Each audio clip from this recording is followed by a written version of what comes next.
नमस्कार, लोकतंत्र में आपका स्वागत है। मैं हूं आपके साथ रविंद्र सिंह। आज बात करेंगे गुजरात चुनाव की। गुजरात विधानसभा चुनाव अपने पूरे चरम पर है। प्रदेश में इस बार बीजेपी, कांग्रेस और आम आदमी पार्टी के बीच त्रिकोणीय मुकाबला देखने को मिल सकता है। पिछले 27 साल से सत्ता में काबिज बीजेपी इस बार भी वापसी के लिए पूरा जोर लगा रही है। वहीं कांग्रेस और आम आदमी पार्टी भी अपनी पूरी ताकत झोंकने में जुटी है। AIMIM चीफ असदुद्दीन ओवैसी में मुस्लिम बहुल सीटें जीतने का दावा कर रहे हैं। बीजेपी के तमाम दिग्गज नेता मैदान में उतर चुके हैं।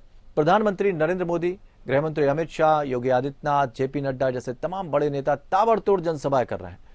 उधर दिल्ली के मुख्यमंत्री अरविंद केजरीवाल भी अपनी पार्टी के लिए माहौल बना रहे हैं। वहीं कांग्रेस के पूर्व अध्यक्ष राहुल गांधी भी आज पहली बार चुनाव प्रचार में शामिल हुए। ये रिपोर्ट देखते हैं, उसके बाद चर्चा को आगे बढ़ाते हैं।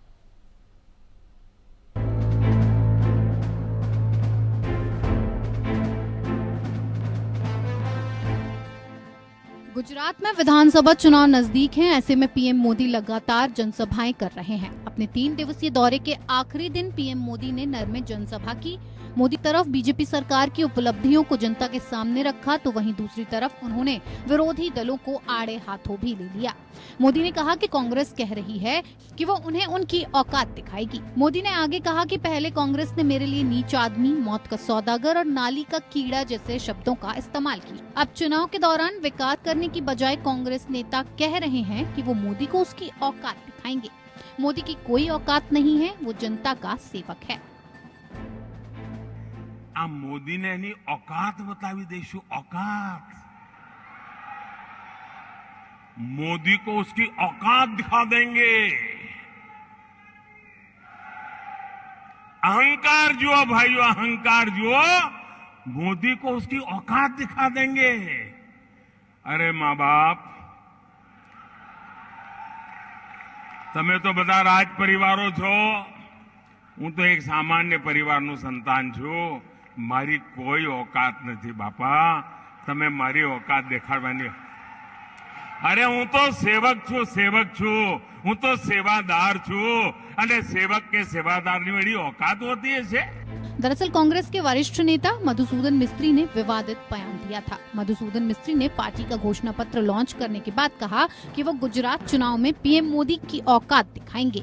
पीएम मोदी कितनी भी कोशिश कर लें, वो सरदार पटेल नहीं बन सकते। मोदी ने भारत जोड़ो यात्रा निकाल रहे राहुल गांधी पर भी जमकर प्रहार किया। मोदी ने तंज कसते हुए कहा कि जिन लोगों को सत्ता से बाहर कर दिया गया है, वो सत्ता में वापस आने के लिए यात्रा निकाल रहे हैं। आगे ये भी कहा कि राज्य में बना नमक खाकर भी गुजरात को गाली देते हैं। गुजरात देश के 80% नमक का उत्पादन करता है। राहुल गांधी भी गुजरात के राजकोट में रहे। राज्य में विधानसभा चुनावों की घोषणा के बाद राहुल ने पहली बार 2 रैलियों का संबोधन किया।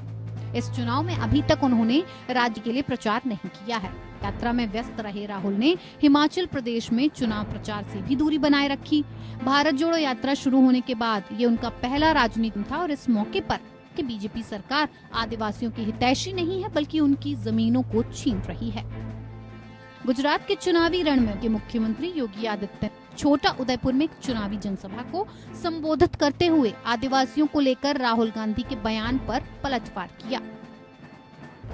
वहीं जूनागढ़ के मंग रैली को संबोधित करते हुए केंद्रीय गृह मंत्री अमित शाह ने बीजेपी की डबल इंजन सरकार की उपलब्धियां गिनाई और विरोधियों पर निशाना साधा। राज्य में 1 दिसंबर और 5 दिसंबर को 2 चरणों में चुनाव होंगे और 8 दिसंबर को इसके नतीजे आएंगे। Bureau report.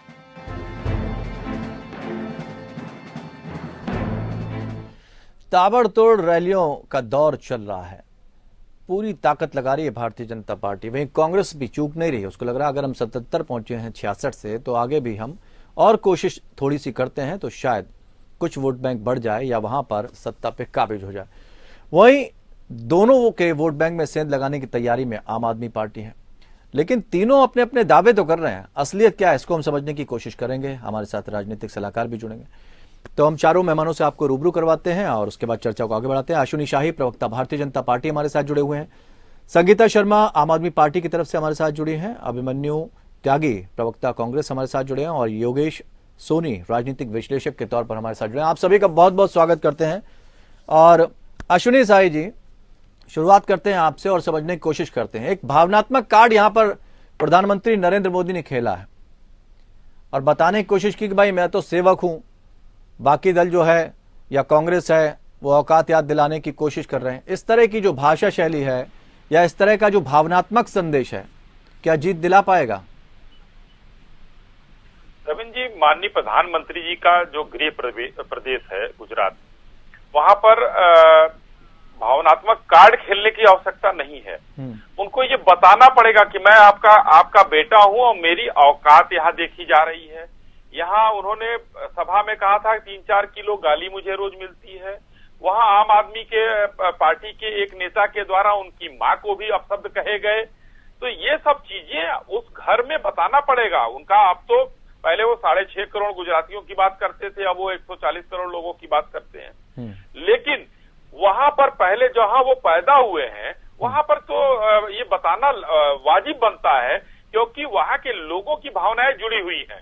केजरीवाल जी की सभा हो रही थी, रोड शो हो रहा था पंचमहल जिले में, वहां पर मोदी मोदी के नारे लग रहे थे। केजरीवाल जी को कहना पड़ा जब मैं फ्री बांटूंगा तब इन लोगों के मन में भी मेरे लिए प्रेम होगा।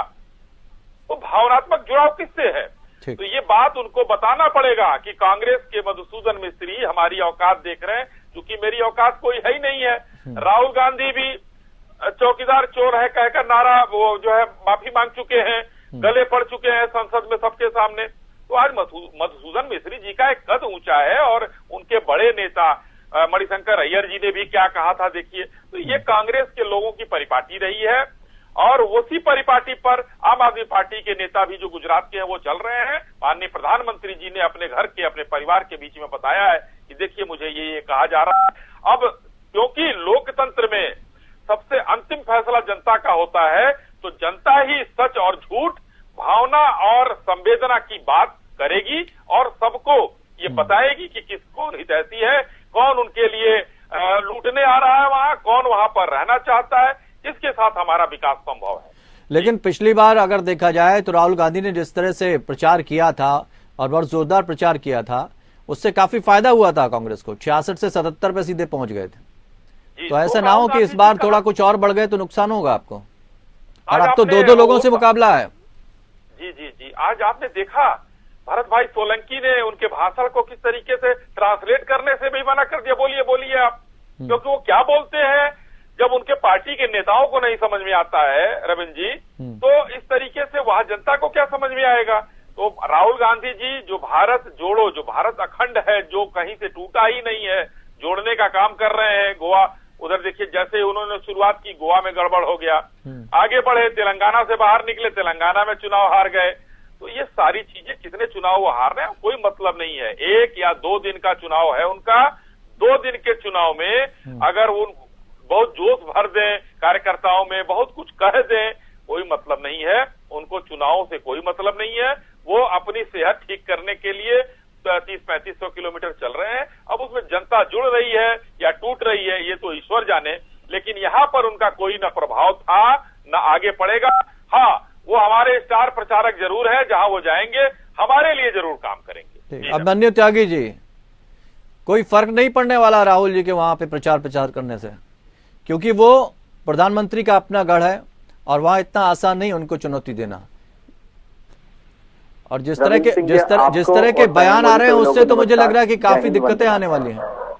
देखिए, भाजपा की फ्रस्ट्रेशन साफ दिख रही है। आदरणीय प्रधानमंत्री जी गली गली घर घर जाने लगे हैं। कहां तो ये अपने सांसदों तक से, कहां अपने प्रदेश के मुख्यमंत्री तक से बात नहीं करते हैं सीधे मुंह, कहां गलियों में इन्हें वोट मांगनी पड़ रही है। वो सारा डर है भारत जोड़ो यात्रा का।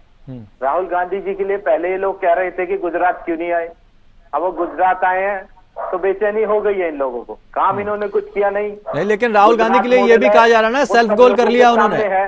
मोरबी पुल जो है, जो हादसा हुआ, उसमें गुजरात मॉडल की कलाई खोल दी है, भ्रष्टाचार की कलाई खोल दी। किस तरह से रात में अस्पतालों का निर्माण हुआ, फिर से किस तरह सड़क बनी, वो सारी पोल खुल चुकी है। किस तरह आज भी जो उसका असली गुनहगार है वो बाहर है, वो खुला है नहीं। लेकिन जिस तरह से आपके यहाँ जो कार्रवाई नहीं है, आपके यहाँ जो बयानवीर हैं वो जिस तरह के बयान देते हैं, उससे तो आप हथियार उनके हाथ में पहले ही पकड़ा देते हैं। अब वो इस कार्ड को खेल जाते हैं, भुना लेते हैं। देखिए, पार्टी का ऑफिशियल बयान नहीं है, लेकिन मैं एक बात जोड़ देता हूँ। आदरणीय प्रधानमंत्री जी हैं, उनके खिलाफ गलत बयानबाजी होनी भी नहीं चाहिए। लेकिन मैं शाही जी से भी बताना चाहता हूं, आपको भी थोड़ी संज्ञान में डालना चाहता हूं। अभी इनके मध्य प्रदेश के चीफ मिनिस्टर शिवराज सिंह चौहान जी ने राहुल गांधी जी को लेकर कहा खरपतवार, जब उनसे पूछा गया गुजरात चुनाव में, तो वो तो मुख्यमंत्री हैं। आप बताइए, मिस्त्री जी मुख्यमंत्री तो नहीं है भाई, आप मुख्यमंत्री हैं, एक प्रोटोकॉल है, जनता ने आप लोगों पे भरोसा किया और आप ऐसी निम्न स्तर की भाषा बोलेंगे तो निंदनीय है। इन्हें उसकी भी निंदा करनी चाहिए आदरणीय प्रधानमंत्री जी को। शालीन भाषा का इस्तेमाल कौन करता है कौन नहीं करता सब जानते हैं। हेट स्पीच के सबसे ज्यादा मामले एडीआर की रिपोर्ट है भारतीय जनता पार्टी के सांसदों पर और विधायकों पर पूरे देश में है, सब लोग जानते हैं किस तरह से नफरती ये बोल, नफरती भाषा पूरे देश भर में। तो इस तरह के बयान जीत दिलाएंगे कांग्रेस को? आम वक्तव्यों में और नुक्कड़ सभाओं में ये लोग यूज करते हैं। नहीं, इस तरह के बयान जीत दिलाएंगे या कोई रोड मैप लेके जाएंगे गुजरात में? हम कहते हैं निंदनीय है, किसी भी तरीके की अमर्यादित भाषा निंदनीय है। लेकिन मैं उसमें ये बात भी कहना चाहता हूं, जो भाजपा की तरफ से बड़े बड़े नेता गांधी परिवार पर कटाक्ष करती है, हमारे आदरणीय जो पूर्व प्रधानमंत्री जी मनमोहन सिंह पर कटाक्ष करते हैं, नेहरू जी पर कटाक्ष करते हैं, वो निंदनीय है। महात्मा गांधी जी, पूज्य महात्मा गांधी जी पर करते हैं, निंदनीय है। इनको इस चीज पर रोकथाम करनी चाहिए। ठीक। संगीता शर्मा जी, आम आदमी पार्टी को लेकर यह कहा जा रहा है कि सेंध लगा सकती है, तो किसके वोट बैंक में सेंध लगाएंगे? क्योंकि धुआंधार प्रचार राहुल गांधी की तरफ से हो रहा है, कांग्रेस के भी स्टार प्रचारक के रूप में बड़े बड़े नेता पहुंचे हुए हैं, इधर भारतीय जनता पार्टी की तरफ से, आप कहां ठहर रहे हैं? देखिए रविंद्र भाई, आम आदमी पार्टी अपनी पूरी तैयारी और पूरी शक्ति के साथ गुजरात में चुनाव लड़ रही है। और आपने कहा कि कैसे सेंध लगाएंगे। जब हमने दिल्ली का पहला चुनाव लड़ा तो आम आदमी पार्टी के पास कोई वोट बैंक नहीं था, क्योंकि आम आदमी पार्टी ने तो पार्टी ही नहीं बनाई थी।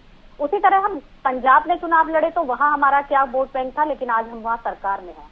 गुजरात में भी जो लोग इस समय बिजली फ्री चाहते हैं, फ्री इलाज चाहते हैं, फ्री शिक्षा चाहते हैं, वो सारे आम आदमी पार्टी के वोटर हैं और वो आम आदमी पार्टी को वोट करेंगे। और इस बार गुजरात में परिवर्तन आप जरूर देखेंगे रविंद्र जी, क्योंकि जनता जो है वो 27 साल के भाजपा के और उससे पहले 35 साल के कांग्रेस के शासन को देख चुकी है। तो इस बार जो चुनाव है वो जनता वर्सेस बीजेपी है, क्योंकि 27 साल के कुशासन को वहां से जनता हटाना चाहती है। इस बार का जो चुनाव होगा वो जनता अपने लिए लड़ रही है। वो तो दावे के साथ कह रहे हैं कि 110 से 15 के बीच सीटें आएंगी, पहले का रिकॉर्ड टूटेगा।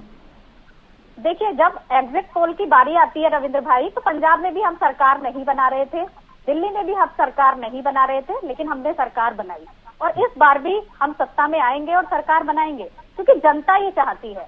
अभी आप रैलियां देख लीजिए, माननीय अरविंद जी जितनी भी रैली कर रहे हैं, किस तरह से एक जन सैलाब परिवर्तन को देखने के लिए उमड़ रहा है। और वो जानता है कि इस बार परिवर्तन गुजरात में होगा और वो परिवर्तन जनता स्वयं करेगी, क्योंकि लोकतंत्र की खूबसूरती है कि जनता ही जनार्दन होती है। और वही जनता इस बार अपने लिए वोट करेगी और सत्ता में जो 27 साल से काबिज हैं उनको हटाने का काम करेगी। ठीक।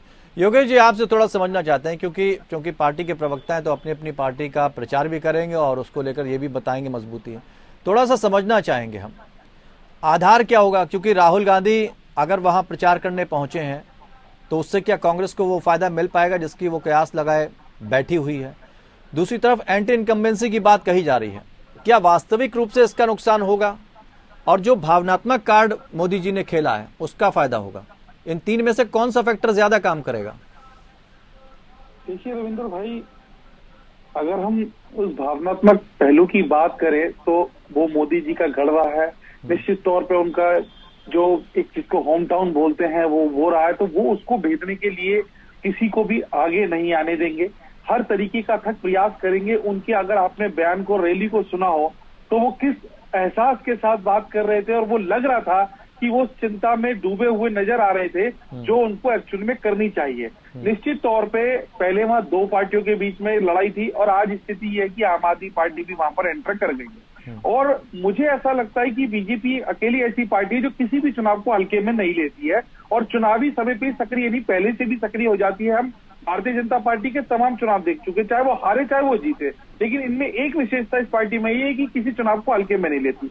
दूसरी बात ये है कि देखिए, जो आप मर्यादा की भाषा की जो बात कर रहे थे, आज उसका दशक भर में जो हम राजनीति का स्वरूप देख रहे हैं, मुझे लगता है उसका कोई मायना नहीं है। कोई किसी के विषय में क्या कहता है क्या नहीं कहता। और रविंद्र भाई, इस बात से भी आप भली बात ही सहमत होंगे, अब मुद्दों पे कम और व्यक्तिगत हमलों पे ज्यादा गौर किया जाता है। आज की डेट में जो कोई अपनी चीजों को गिनवाने की बजाय, बताने की बजाय 20% ध्यान में वो बातें होती है, बाकी 80% दूसरे लोगों के कुकर्म, दूसरे लोगों की बातें या आरोप प्रत्यारोप, चाहे वो कोर्ट में लंबित है, चाहे वो आरोपी लगा है, वो बताया जाता है। तो मुझे ऐसा लगता है कि यहाँ जो चीजें हैं वो ये समझने की है कि इस चीज से जनता को क्या प्रभाव पड़ता है, जो वहां का वोटर है वो किस ओर जाना चाहता है।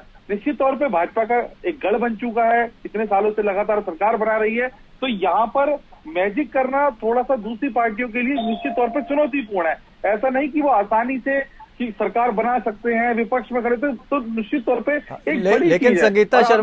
संगीता शर्मा यहाँ कह रही हैं कि अरविंद केजरीवाल के को लेकर उनके प्रचार में बहुत सारी भीड़ जुट रही है, तो क्या हम उस भीड़ को वोट बैंक मान सकते हैं क्या? देखिए रविंद्र भाई, जैसा हमें बहुत ज्यादा तजुर्बा तो नहीं, लेकिन पत्रकारिता का 2 दशकों का लगभग 20 साल का तजुर्बा है। जो भीड़, जो लोग आम आदमी पार्टी की एग्जाम्पल के तौर पे वहां खड़े होंगे, वही आपको कांग्रेस में भी मिलेंगे, वही आपको भारतीय जनता पार्टी में भी मिलेंगे। तो हम कभी भीड़ तंत्र से हम कभी ये नहीं तय कर सकते उस समय की भीड़ से कि ये वोटर होगा। वोटर अलग होता है, एक भीड़ अलग होती है। और माफ कीजिएगा, मेरे साथ तीनों पार्टी के प्रवक्ता बैठे हैं। निश्चित तौर पे जो वहां पर आए लोग होते हैं वो कौन लोग होते हैं? या तो निश्चित तौर पे थोड़े मोटे कार्यकर्ता होते हैं, अन्यथा वो पेड़ भीड़ होती है। उस पेड़ भीड़ को आप वोट मान लें और अपनी रैली को, अपनी भीड़ को आप वोट मान लें, तो मैं इस बात से बिल्कुल भी सहमत नहीं हूं। क्योंकि जो वोटर होता है वो अलग होता है और जो क्या नाम है, भीड़ है, जो वहां पर रैली में लोग हैं, वो लोग अलग होते हैं। ऐसा नहीं कि पूरी तरीके से वो अलग होते हैं, लेकिन कुछ लोग उसमें से 10-20% ही वोटर होते हैं, अन्यथा बाकी वो क्या होते हैं आपको भी भली बात ही पता है। तो मैं इस बात से इनकी सहमत कुछ ज्यादा नहीं हूं। ठीक है, वोट बैंक और भीड़ में अंतर होता है, लेकिन इसके साथ साथ ये भी है कि तीनों दल जिस तरह से प्रचार कर रहे हैं, वहां काम को लेकर कौन आगे बढ़ रहा है कि हम क्या काम करवाएंगे। तो काम बोलता है, ये बात कहने वाले क्या वास्तव में काम को लेकर अपना रिपोर्ट कार्ड लेकर पहुंच रहे हैं? अश्विनी साही जी, कई शब्द आए, सावरकर आए, शिवाजी आए और नौकर, औकात, ये सारे शब्द तो बहुत उछल रहे हैं, काम की बात क्यों नहीं हो रही? भारतीय जनता पार्टी काम की बात कर रही है, हर जगह जाकर काम की बात कर रही है। और हमारे भी देखिए कांग्रेस के प्रवक्ता हमारे भाई बैठे हुए, उन्होंने कहा कि गलियों में जाना पड़ रहा है जो आज भारतीय जनता पार्टी के बड़े नेताओं को, माननीय प्रधानमंत्री। नहीं, कांग्रेस के नेता तो ये कह रहे थे कि पहले तो प्रधानमंत्री हल्के में ले रहे थे, लेकिन जब से कांग्रेस के बारे में और आम आदमी पार्टी के बारे में पता लगा, तब से तेजी आ गई। रविंद्र जी, मैं उसी पर आ रहा था कि भारतीय जनता पार्टी अकेली पार्टी है जो हर चुनाव को बड़ी गंभीरता से लेती है। मैं यही बताना चाहता हूं कि गलियों में हम उस समय भी उतरे थे जब आम आदमी पार्टी की प्रचंड जीत दिल्ली में हुई थी। हमने उसको हल्के में नहीं लिया, हम गंभीरता से चुनाव लेकर लड़े वहां। और आज हम गुजरात में भी वही लड़ रहे हैं, उत्तर प्रदेश में भी हमने 37 साल का रिकॉर्ड दोहराया है। आम आदमी पार्टी 2017 में चुनाव लड़ी थी, नोटा को 1.8% वोट मिले थे और आम आदमी पार्टी को 0.003% भी वोट पूरे नहीं मिले थे। ये आम आदमी पार्टी है। सूरत शहर में जहां आज माननीय प्रधानमंत्री जी का बलसाड़ वगैरह में, सुरेंद्र नगर में जहां पर आज वो हुआ है, इनका सलीम भाई लड़े थे, सलीम मुल्तानी, 299 वोट मिला था उनको। बलसाड़ वही बगल में है, जतिन कुमार लड़े थे, 347 वोट मिले थे। बड़ोदरा में डॉक्टर ठाकुर लड़े थे, उनको 800 वोट मिले थे। तो अभी बहुत लंबी लिस्ट है पूरी। तो ये लोग चुनाव पिछला भी लड़े थे और गंभीरता से लड़े थे। ऐसा नहीं है कि आम आदमी पार्टी गंभीरता से नहीं आती है। आज उनमें एक भ्रष्टाचार का छौंका भी लग गया है। इस समय हर जगह भ्रष्टाचार, टिकट बांटने में, एमसीडी में देखिए आज एक स्टिंग हुआ, उनका स्टिंग की बात आई। पिछले शराब घोटाले देखिए, अभी मैंने आपको बताया कि गुजरात में ही उनके रोड शो में मोदी मोदी के नारे लग रहे हैं। तो जिसका एक्सेप्टेंस है उसके अलावा दूसरे को संभालने में बड़ा टाइम लगेगा। और माननीय राहुल गांधी जी, प्रियंका वाड्रा जी, चाहे कांग्रेस का कोई भी नेता अगर जा रहा है, हमारी लड़ाई कांग्रेस से है। नारे लगने से क्या जीत हो जाती है? ऐसे ही राजनाथ सिंह जी एक जगह गए थे रैली में, वहां भी नारे लग रहे थे। तो राजनाथ सिंह ने उनको चुप नारे- कराया था। नारे जहां जिनके लोग होंगे, समर्थक होंगे, आज मीडिया भी घूम रही है, राजनेता भी घूम रहे हैं। आप अपने उससे मीडिया हाउस के आपके रिपोर्टर से पूछिए अपने। हाँ, नहीं, ये बात तो ठीक है रिपोर्ट देगा। आपकी, नारों से कोई फायदा नहीं होता, लेकिन ये है ना कि अगर हम पिछले रिकॉर्ड को अगर उठा के देखें, अगर थोड़ा सा हम फ्लैशबैक में चले जाएं, तो फिर आपकी सीटें तो घट गई हैं, यानी आपको चुनौती वहां पर मिल गई थी। अगर ये और डाउन होती तो और दिक्कत हो जाएगी आपके सामने। नहीं, हम तो 99 से 111 हो गए उपचुनाव, हम तुरंत जीत लिए। देखिए उसके बाद उपचुनाव हम कितने जीते आप देखिए, 111 पर पहुंचे हम। अच्छा, उपचुनाव आज हमारा लक्ष्य और बड़ा है। ठीक है। सरकार देखिए, आप एंड ऑफ द डे सरकार किसकी बन रही है इस पर ध्यान दीजिए। सीटें घटना बढ़ना होता, 99 से हम फिर 111 तक पहुंच गए। हमने जो लक्ष्य बनाया है, भारतीय जनता पार्टी और वहां के हमारे प्रदेश अध्यक्ष और प्रदेश की पूरी कमेटी और राष्ट्रीय कमेटी वहां पर लगी हुई है, तो वहां पर किसी की एंट्री नहीं है। हाँ, कांग्रेस थोड़ा सा लड़ रही है, कुछ जो है मैं मानता हूं इस चीज को कि कुछ हो सकता है भाजपा से नाराज हो, कुछ कांग्रेस से नाराज हो, तो एक आध सीट में कुछ वोट की बढ़ोतरी हो सकती है आम आदमी पार्टी में, लेकिन आम आदमी पार्टी ऐसा कोई क्लीन स्वीप करने या हमारा डायरेक्ट विपक्ष बनने नहीं जा रही है। ठीक है, संगीता स्पष्ट हो चुका ठीक है। संगीता शर्मा, आम आदमी पार्टी जिस तरह के दावे कर रही है ऐसा कुछ खास करने वाली नहीं है, लेकिन जिस आधार पर अगर अरविंद केजरीवाल दावा कर रहे हैं, क्या लगता है वहां इतना कुछ कर पाएंगे? क्योंकि उनकी तो अभी तो चुनाव होने हैं दिल्ली में निगम के, उसमें दिक्कतें आ रही हैं। देखिए रविंद्र भाई, अभी योगेश भाई ने बहुत अच्छी बात कही कि जो आजकल चुनाव हो रहा है वो जनता के मुद्दों पर नहीं होता। आप लगातार रैलियां देख रहे हैं, कोई भी जनता से जुड़े मुद्दों की बात नहीं कर रहा। वहां लगातार अगर मैं युवाओं की बात करूं तो 22 बार पेपर लीक मामला सामने आया। तो 27 साल से आपकी सरकार है, आपने युवाओं के लिए क्या किया? वो आज सड़क पर क्यों है नौकरी के लिए? तो लगातार इस तरह के वाकया, वहां 6000 सरकारी स्कूल रविंद्र भाई बंद हो चुके हैं। तो जब 27 साल से आपकी सरकार है तो इस तरह के वाक्य आज भी जनता की जरूरत क्यों नहीं मिल पा रही है? तो आपको तो एक रिपोर्ट कार्ड प्रस्तुत करना पड़ेगा कि हमने आपके लिए 27 साल में ये किया है। और आम आदमी पार्टी ने जो आज तक 2 राज्यों में सरकार बनाने के बाद किया है वो उन मुद्दों को लेकर के जनता के बीच जाएगी। आज बिजली की, फ्री बिजली की बात कौन कर रहा है? आज शिक्षा की बात कौन कर रहा है? आज स्वास्थ्य की बात जनता के कौन कर रहा है?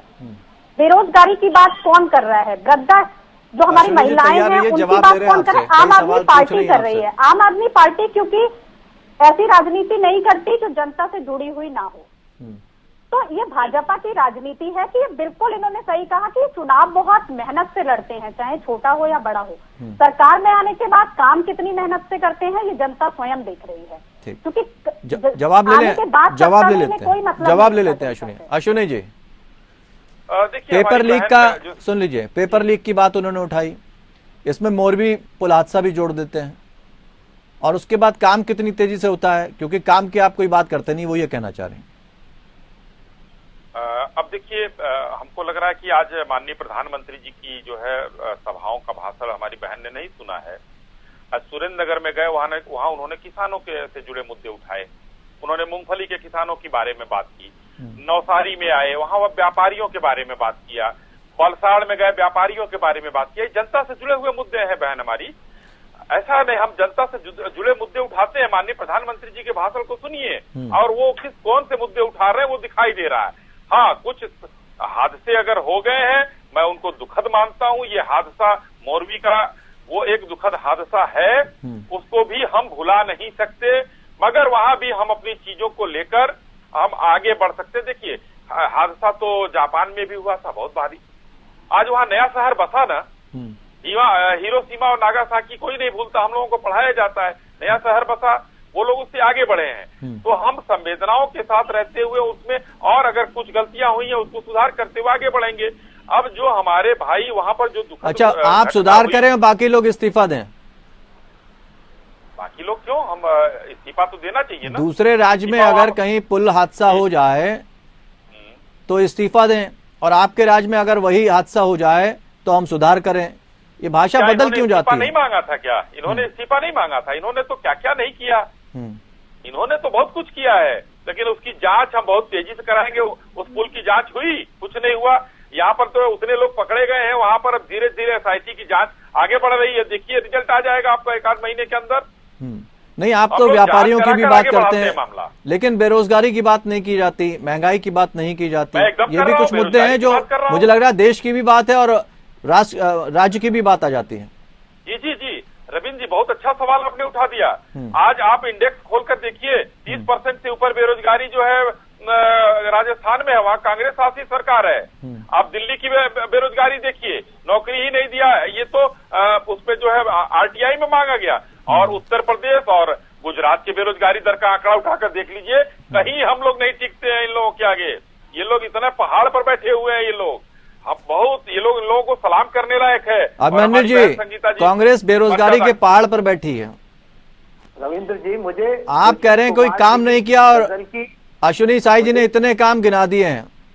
रविंद्र जी, मुझे दुष्यंत कुमार जी की गजल की एक पंक्ति याद आ रही है। हाँ। कि कहाँ तो तैता चरागा हर घर के लिए, कहाँ चराग मैसर नहीं शहर के लिए, कहाँ तो 2 करोड़ रोजगार देने की बात कर रहे थे, कहाँ सारी कंपनियां बेच दी, सेल रेल गेल बेल सब नवरत्न कंपनियां बेच खाई, नौकरी कहाँ से मिलेंगी, सारी इंडस्ट्रियां चौपट कर दी। जो गुजरात का मॉडल ये बताते हैं, उसी गुजरात में बड़े मोदी से छोटे मोदी लाखों करोड़ों रुपए लेकर भाग गए बैंक के, लाखों करोड़ रुपए बहुत बड़े पूंजीपतियों के कर्ज माफी कर रहे हैं। कहाँ से रोजगार बढ़ेगा? छोटे उद्योगपति चौपट कर दिए, दुकानदार चौपट कर दिए। इनके विधायकों का रिपोर्ट कार्ड तो पूछिए, गुजरात के 38 विधायकों के टिकट क्यों कटे, क्यों आदरणीय प्रधानमंत्री जी को ही बुलाना पड़ रहा है? अपने विधायकों का रिपोर्ट कार्ड पे भी तो चुनाव लड़े, रिजल्ट तो दिखाएं, लेकिन काम कुछ किया नहीं है। मोरबी हादसे ने कलाई खोली है, भ्रष्टाचार की कलाई खोली है कि किस तरह आदरणीय प्रधानमंत्री जी जो घायल लोग थे उनसे मिलने गए और उसके बाद देखा अस्पताल में पूर्ण निर्माण हो रहा है, किस तरह रात ही रात में सड़क बन रही है, टूटी सड़कें, टूटा अस्पताल, पुल टूटा हुआ, भ्रष्टाचार, चारों ओर भ्रष्टाचार ही भ्रष्टाचार। ठीक है, जवाब दे रहे हैं आपकी बात का। यही गुजरात मॉडल है। नहीं देखिए, अच्छी बात है, मनु जी ने बहुत कहा, लेकिन मैं कह रहा हूं कि जो फोन पे लोन इन लोगों ने ही दिया, इन्हीं की नहीं, उनका कहना, उन्होंने एक सवाल ये पूछा कि अगर आप चाहते तो अपने मुख्यमंत्री के चेहरे पर चुनाव लड़ सकते थे ना। 3 मुख्यमंत्री वहां पर देखने को मिले, तीनों में से कोई ऐसा चेहरा नहीं था जिसको आप आगे लेकर जा सकते थे, किसी ने काम नहीं किया। क्या कांग्रेस जो है कहीं मुख्यमंत्री के चेहरे पर चुनाव लड़ती है क्या? हम तो हमारे राष्ट्रीय नेतृत्व पर हम चुनाव लड़ रहे हैं। हमने हर जगह देखिए, कोई भी प्रदेश देखिए, हम मुख्यमंत्री के चेहरे पर चुनाव लड़े हो। उत्तर प्रदेश और वहां आप चले जाइए, हिमाचल, आप जो है मध्य प्रदेश, आप महाराष्ट्र, हम सब इसका जवाब तो सोनी जी बेहतर देंगे। नाम पर चुनाव लड़ते हैं हम, ये नई बात नहीं है। दूसरी बात, जो बेचने वाली बात कहा, ये बहुत अच्छी बात है। अडानी को दिन भर गाली देते हैं और 60,000 करोड़ का काम वहां पर ले जाकर देते हैं। बेरोजगार युवा उत्तर प्रदेश में आकर प्रियंका गांधी के ऑफिस के सामने धरना देते हैं राजस्थान से, तो ये वहां पर लाठीचार्ज नहीं करते हैं। जो रोजगार मांगता है, कांग्रेस पार्टी उन पर लाठीचार्ज नहीं करती है। देखिए, कांग्रेस पार्टी पूंजीपतियों के विरोध में नहीं है, सुनिए, बहुत अच्छी लेकिन जिस आपने तरह से भाई बहुत अच्छी बात याद दिला दी, चुनिंदा पूंजीपतियों के हाथ में देश बेच दिया। किसानों के लिए आप लोग जो कर रहे थे, और हनुमानगढ़ में लाठी किसने मारी? किसानों को हनुमानगढ़ में चाहते हैं, छत्तीसगढ़ में लाठी किसने चलाया किसानों पर? याद होना चाहिए मनु भाई। ठीक है, किया गया है योगेश जी, छत्तीसगढ़ में लाठी किसने मारी? और एक बात और मैं कहूंगा, लड़कियां बेची जा रही हैं आज राजस्थान में। आज ये घृणित कार्य राजस्थान में हो रहा, उसको रोकने में कांग्रेस सरकार, गहलोत सरकार। देखिए अश्विनी जी, सबूत हो तो सबूत के आधार पर बात करें। आंकड़े बहुत कुछ कहते हैं, फिर तो बहुत सारे सवाल पूछ लिए जाएंगे। बढ़वाए देश में, ठीक है, वो ठीक है, वो अपनी अपनी जगह है। राजस्थान की जब आएगी बात तो राजस्थान की कर लेंगे। Yogesh Soni ji, uniform civil code की भी यहाँ पे बात की गई। इसके जब इसका सर्वे होता है तो फायदे नुकसान की बात की गई। 24% ने कहा बहुत फायदा होगा और 24% ने कहा कि कुछ थोड़ा बहुत फायदा हो सकता है, और 31% ने और 34% ने कही कि फायदा नहीं होगा। ये सर्वे है, लेकिन सर्वे में जो बीच का 24% है वो या तो इधर चला जाएगा या उधर चला जाएगा। ठीक ऐसे ही वोट प्रतिशत को लेकर भी कहा जाता है। बीजेपी का जो ओपिनियन पोल में जो वोट प्रतिशत आया है वो 49.5% रहा है, कांग्रेस का 39.1 और आपका 8.4 और अदर्स का 8.65। अगर ये ऊपर नीचे वाले सरक गए तो भी नुकसान किसका है? देखिए रविंद्र भाई, यदि हम चुनावी सर्वे की बात करें, पोल्स की बात करें, तो इनकी पिछले कुछ समय से हम देखते आ रहे हैं कि थोड़ी सी विश्वसनीयता पर सवाल उठे हैं। क्योंकि इसका एक बहुत अच्छा उदाहरण मैं आपको बताता हूँ। एक दौर ऐसा था, आज से करीब 1.5 दशक पहले भी हम जो देखते आ रहे थे कि एक गली, एक मोहल्ला पूरा एक पार्टी को वोट दिया करता था। और आज की डेट में यदि आपके घर में 4 मेंबर हैं, आपकी घरवाली, आपकी बच्ची, आपके माता पिता, तो आप यकीन मानिए कि चारों अलग अलग पार्टी को वोट देते हैं, दे सकते हैं और दे रहे हैं। तो आज की डेट में कब कहाँ क्या निर्णायक स्थिति हो जाए ये तो कहना बड़ा मुश्किल है। पार्टी की लहर या किसी पार्टी का वर्चस्व या किसी पार्टी का बहुत जोर शोर से एंट्री करना, ये बातें आज की डेट में हम इस तरीके से नहीं समझ सकते। क्योंकि देखिए, बीते चुनावों से आप उदाहरण ले लीजिए कि हम जो स्थिति है वो हमने चुनावों में क्या देखी। तो मुझे ऐसा लगता है जो सर्वेज है, पोल है, ठीक है, ये कई जगह कारगर सिद्ध होते हैं। हम खुद तमाम कंपनियों में के लिए सर्वे करते हैं। अब देखा जाता है रविंद्र भाई कि आप कितने सैंपल पे काम कर रहे हो। सर्वे पार्टी कोई जो कंपनी है वो 5,000 पे काम करती, कोई 1,000 पे, लेकिन फिर भी जो सर्वे माना जाता है वो 1,000 सैंपल पे मजबूत माना जाता है। तो 1,000 सैंपल की जो कंपनी है उसकी विश्वसनीयता पे थोड़ा सा ये सवाल उठा सकते हैं। और उसके सैंपल जब हम लेते हैं तो कहीं ना कहीं अच्छा लगता है। तो हम इसकी वोट ऑफ परसेंटेज जो देखिए, भाजपा की अगर हम बात कर रहे हैं गुजरात को लेके, तो इस समय निश्चित तौर पे वो मजबूती में है, थे और रहेंगे कुछ समय तक, क्योंकि प्रधानमंत्री इस समय मौजूद है, वहां के मुख्यमंत्री रहे, तो वहां का उनका एक अड़ाव जो है वो निश्चित तौर पे रहेगा। लेकिन हम बाकी सर्वे की बात करें तो इसके लिए हम बहुत ज्यादा हार्ड एंड फास्ट लेते हैं, क्योंकि अलग अलग कंपनी है, अलग अलग सर्वे की अलग अलग कंपनियां बढ़ती जा रही है। लिमिटेड जब पोल होते थे, लिमिटेड जब कंपनियां होती थी, तब बातें कुछ और हुआ करती थी। तो आज हम जिस डेट पे बैठे, आज 1 दिसंबर हमारे सामने आने वाला है और पार्टियां अपने बढ़ चढ़कर वर्चस्व का प्रयोग कर रही हैं, बता रही हैं और हर वो प्रयास कर रही हैं कि जनता जो वोटर्स है उनकी तरफ खींचे और किस मुद्दों के साथ, किन चीजों के साथ वो उनके दिलों में जगह बनाती है, उनको रुझा पाती है। अभी तक कोई आप मुद्दा ऐसा ढूंढ पाए जिसमें लगा हो किसी पार्टी ने मुद्दे पर बात की हो?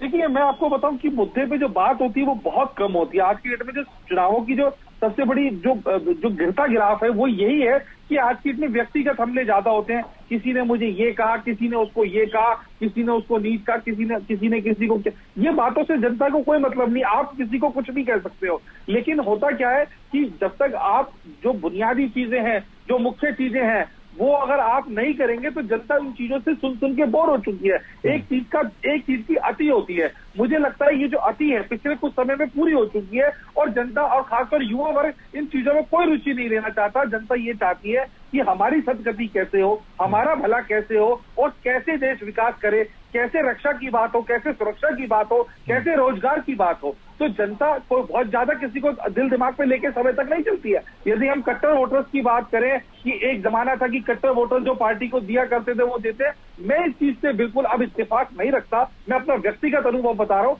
आज की डेट में जो काम करेगा, जो काम करना चाहता है, पार्टी उसके साथ चलना चाहती है, जनता उसके साथ चलना चाहती है। लेकिन सिर्फ लुभावने वादों से या बाकी चीजों का एक समय है वो चलता रहेगा, लेकिन लोग जो है उसमें बहुत ज्यादा रुचि नहीं लेने वाले हैं। तो मुझे लग रहा है कि वो समय आ गया है जब जनता इन चीजों से आजिज आ चुकी है, ये कहना चाह रहे हैं? जी, आप किसी की बुराई भलाई, किसी भी व्यक्तिगत हमले से जनता को फर्क नहीं पड़ता, मात्र ये एक हास्यास्पद बात बन जाती है। आज हम मुद्दों पे बात कीजिए। एक समय ऐसा आ जाता है जब आप काम की बात करें, और काम की बात कितनी हुई, लेकिन यहाँ पर बात कुछ चेहरों की भी है। क्या उन चेहरों के ना होने से पार्टियों पर असर पड़ता है? तो हम एक ऐसे चेहरे की बात करेंगे जो कांग्रेस के लिए एक ऐसा चेहरा था जो कांग्रेस को हमेशा मजबूती देता रहा था, उसकी भी बात करेंगे। और भारतीय जनता पार्टी की तरफ से चेहरा कौन सा है जो मजबूत है, वो तो हम बात कर ही रहे हैं कि प्रधानमंत्री ही का चेहरा आगे रहता हमेशा, किसी भी राज्य के चुनाव होते हैं। लेकिन कांग्रेस का वो कौन सा चेहरा था जिसने कांग्रेस को मजबूत कर दिया था, और अब क्या कांग्रेस के पास वो चेहरे हैं? संगीता जी, जितने बड़े चेहरे भारतीय जनता पार्टी के बीच में है, और भारतीय जनता पार्टी ने अपने स्टार प्रचारकों की जो सूची जारी की है, आम आदमी पार्टी कैसे मुकाबला करेगी? क्योंकि इस बार तो कुछ ज्यादा ही जोश में नजर आ रहे हैं अरविंद केजरीवाल। रविंद्र भाई, देखिए, आम आदमी पार्टी अभी है क्या, केवल 7 साल उसको सत्ता में आए हुए हैं। तो आम आदमी पार्टी इतनी बड़ी नहीं जो भाजपा से मुकाबला कर सके। भाजपा से मुकाबला वहां की जनता करेगी, क्योंकि जनता खुद चुनाव लड़ रही है। आम लोग खड़े हैं जो परिवर्तन चाहते हैं। जिस तरह से आम आदमी पार्टी को वहां प्यार मिल रहा है और जनता जो आम आदमी पार्टी के साथ खड़ी है वो उसकी ताकत है। नहीं तो आम आदमी पार्टी और एक इतनी पुरानी पार्टी, उनका इतना पुराना संगठन, इतना बड़ा संगठन, वो कैसे इनसे मुकाबला कर सकती है? तो वहां की जनता जो है इस बार बिल्कुल मुद्दों पर चुनाव लड़ेगी, चाहे वो महंगाई का मुद्दा हो, रोजगार का मुद्दा हो और भ्रष्टाचार का मुद्दा हो। अभी मेरे बड़े भाई अश्वनी जी बैठे हुए हैं, उन्होंने भ्रष्टाचार की बात, तो भ्रष्टाचार की पोल तो खुद खुल गई जब भाई आपने ओरेवा कंपनी के मालिक को गिरफ्तार ही नहीं किया। जयसुख पटेल जी का क्या हुआ? क्या उनकी गिरफ्तारी हुई? उन पर क्या कार्यवाही हुई? तो आपने तो ऐसे चुनिंदा लोगों को पकड़ लिया और बस कह दिया कि कार्यवाही हो गई। 2 करोड़ के ठेके में 12 लाख का काम करके आपने 150 लोगों से ज्यादा को मौत के घाट उतार दिया। तो भाई भ्रष्टाचार की पोल गुजरात में खुद खुल चुकी है, कल ही खुल चुकी है। जिस समय आपको रविंद्र भाई याद होगा 2013 में जब बंगाल में चुनाव था, वहां एक पुल गिरा था, तो माननीय मोदी जी का वो भाषण था कि ये एक्ट ऑफ गॉड नहीं, एक्ट ऑफ फ्रॉड है और इसका जवाब अब जनता देगी। तो वही तो आपके साथ मैंने वो सवाल पूछा अब था, जनता आपको जवाब देगी गुजरात में इस चीज। ठीक है, अश्विनी साई से हम जवाब लेंगे, लेकिन उससे पहले योगेश जी आपसे समझना चाहेंगे, क्या दोनों दलों के लिए आम आदमी पार्टी को हल्के में ले लेना ठीक है, या आम आदमी पार्टी वहां पर जिस तरह की उम्मीद रख रही है उसकी पूरी हो सकती है, झटका बड़ा दे सकती है वहां पर? योगेश जी। देखिए रविंद्र भाई, मामला ये है कि आम आदमी पार्टी के पास अच्छी बात ये कि खोने के लिए कुछ नहीं है, जो भी है पाने के लिए। एक खुले ग्राउंड में पिच खोद के अपनी पारी खेलने के लिए वो जो भी बात कर रही है वो उसके लिए कारगर सिद्ध हो सकती है। क्योंकि देखिए, जब तक ये दिल्ली में थे तब तक अलग बात है, पंजाब में चुनाव जीतने के बाद, इतने बड़े बहुमत के साथ सरकार बनाने के बाद इनके अंदर बहुत सकारात्मक ऊर्जा है और उसके बाद से लेके अब तक देखिए जिस तरीके से शुरुआत करी, जैसी ये पार्टी थी उसके बावजूद आरोप प्रत्यारोप के बीच लगातार अपना वोट बैंक बढ़ा रही है, अपनी जो है पृष्ठभूमि को तैयार कर रही है, एक नई पार्टी है। तो उसके आधार पर मुझे लगता है कि आम आदमी पार्टी को लेना, हल्के में लेना कहीं ना कहीं गलत साबित हो जाएगा। और अगर आपके हिसाब से समझें सोनी जी, तो कांग्रेस और आम आदमी पार्टी में कौन ज्यादा मजबूत टक्कर देने वाली है? कि रविंद्र भाई, हालात और परिस्थितियों के हिसाब से जो चुनौतियां होती है वो समय समय के हिसाब से बदलती रहती हैं। डंके जिस गाजे बाजे के साथ आम आदमी पार्टी हल्ला मचा रही है, निश्चित तौर पे अगर वो हल्ला कामयाब हो जाता है, अगर वो ढोल नगाड़ा कामयाब हो जाता है तो निश्चित तौर पे आम आदमी पार्टी ही वहां पर टक्कर देगी। और देखिए कांग्रेस की बात करें, कांग्रेस हमेशा वहां पर अच्छा एक एक मजबूत विपक्ष के रूप में कारगर सिद्ध हुई है। और राहुल गांधी यदि वहां पे अगर चुनाव को गंभीरता से ले ले और ऐसा लगे कि हाँ बहुत चुनाव लड़ रहे हैं, प्रॉब्लम क्या है, समस्या क्या आ रही है, जैसा कि मैं पिछली डिबेट में भी आपके साथ कह रहा था कि कांग्रेस जिस तरीके से चुनाव लड़ना चाहती है वैसे चुनाव लड़ नहीं रही है। जिस आज भी कांग्रेस का जो वोटर है, हम सिर्फ कांग्रेस के वोटर के बारे में कहते हैं, वो कट्टर वोटर है। लेकिन समस्या ये है कि जो शीर्ष नेता वो ऊर्जा के साथ चुनाव नहीं लड़ने जिस तरीके से लड़ना चाहिए, अगर वो उस आक्रामक तरीके से और जिस तरीके से उनकी एक बहुत बड़ी बिसात है, देश की सबसे बड़ी पार्टी है, अगर वो टक्कर देना चाहे, अगर वो उतरना चाहे, चुनाव सीरियसली लड़ना चाहे, तो कांग्रेस बहुत अच्छे अपनी फॉर्म में आके बीट कर सकती है, चुनौती दे सकती है सरकार बनाना। लेकिन फिलहाल आप ये मान रहे हैं कि आम आदमी पार्टी तगड़ी चुनौती देती नजर आएगी और कांग्रेस को एक बार फिर से थोड़ा सोचना पड़ेगा। उससे पहले अश्विनी जी, एक आरोप आप पे लगाया, पश्चिम बंगाल में एक पुल गिरा था, उसको लेकर पीएम के भाषण को भी उन्होंने याद दिलाया। वो कह रहे हैं कि आपको ये बातें याद नहीं आती? हमें सभी बातें याद आती हैं, लेकिन हमको सबसे पहले विकास की बात याद आती है। कच्छ का रण ऐसे ही छूटा हुआ था, आज विश्व का एक बहुत बड़ा पर्यटन स्थल हमने बना दिया है। पूरे देश का 80% नमक आज गुजरात में बन रहा है। नर्मदा डैम जो बन रहा था वहां 30 दशकों तक रोकने वाले लोग आज पदयात्रा में कंधे से कंधा मिलाकर चल रहे हैं। हमने वो भी विकास किया है। और जो एमसीडी के चुनाव में ये भ्रष्टाचार की जो पोल खुली है, इसकी गूंज वहां भी सुनाई देगी, गुजरात में भी। एमसीडी में जो 80 लाख रुपए का टिकट बिक रहा है, तो ये सारी चीजें वहां सुनाई देंगी। हम विकास की बात करते हैं और ये भ्रष्टाचार की बात करते हैं। कट्टर भ्रष्ट पार्टी इस समय कट्टर उसमें जो है ईमानदारी की बात करती है, तो ये थोड़ा हास्यास्पद लगता है। दूसरी बात, आपका एक सवाल सोनी साहब से था कि क्या ये लोग उतने गंभीर हैं, नहीं है, कितने मजबूत हैं, दोनों पार्टियां इनको मजबूत ले रही है, हल्के में ले रही है। मैं कांग्रेस की बात तो नहीं कह सकता, लेकिन भारतीय जनता पार्टी इस लोकतंत्र में कोई भी दल होगा उसको हल्के में लेकर नहीं चलती है। भले ही वो नई पिच, जैसे सोनी साहब ने कहा, नई पिच पर उनके लिए खोने के लिए कुछ नहीं है, मगर हम उनको एक लोकतांत्रिक पार्टी देखते हैं और हम हम उनके साथ भी वही भाव रखते हैं कि जो हमारे राजनीतिक प्रतिद्वंदी के साथ रखना होता है, और जितना महत्वपूर्ण हम कांग्रेस को समझते हैं उनको भी समझते हैं। ठीक, संगीता जी जवाब मिला आपकी बात का? सरकार है जी, मैं संगीता जी से पूछ रहा हूँ, आपकी बात का जवाब मिल गया?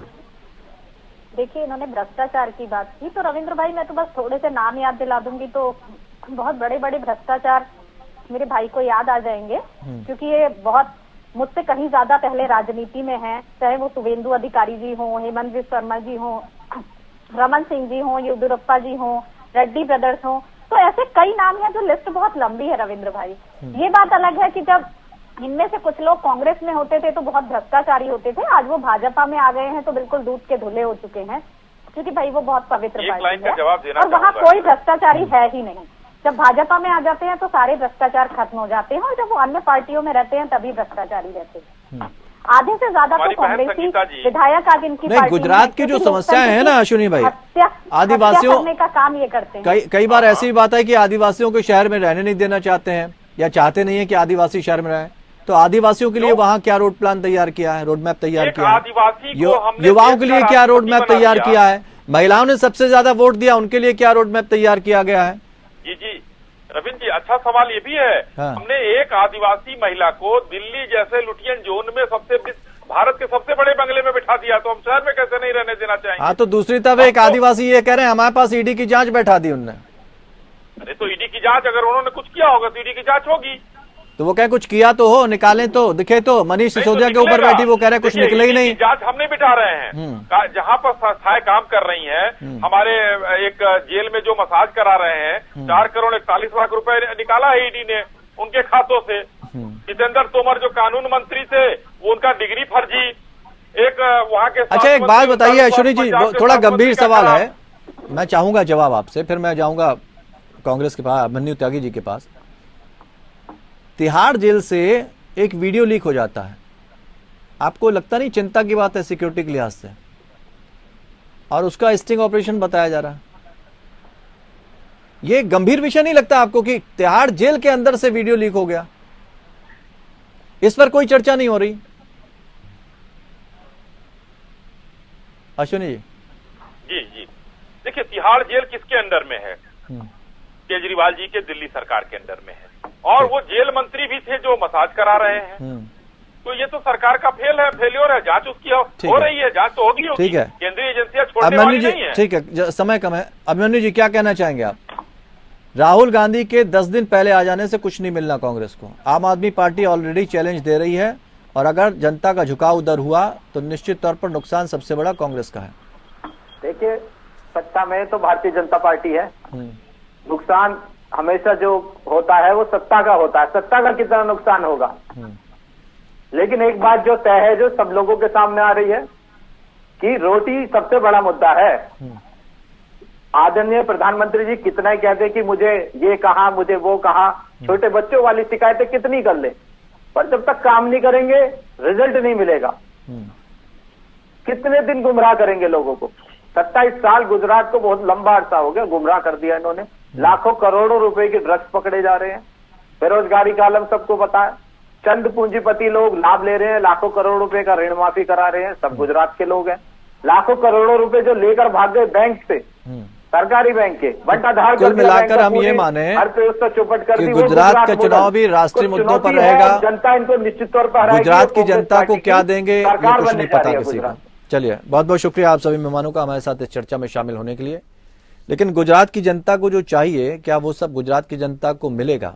कांग्रेस अगर जा रही है वहां पर, तो गुजरात से जुड़े मुद्दे उठा भी पा रही है या नहीं?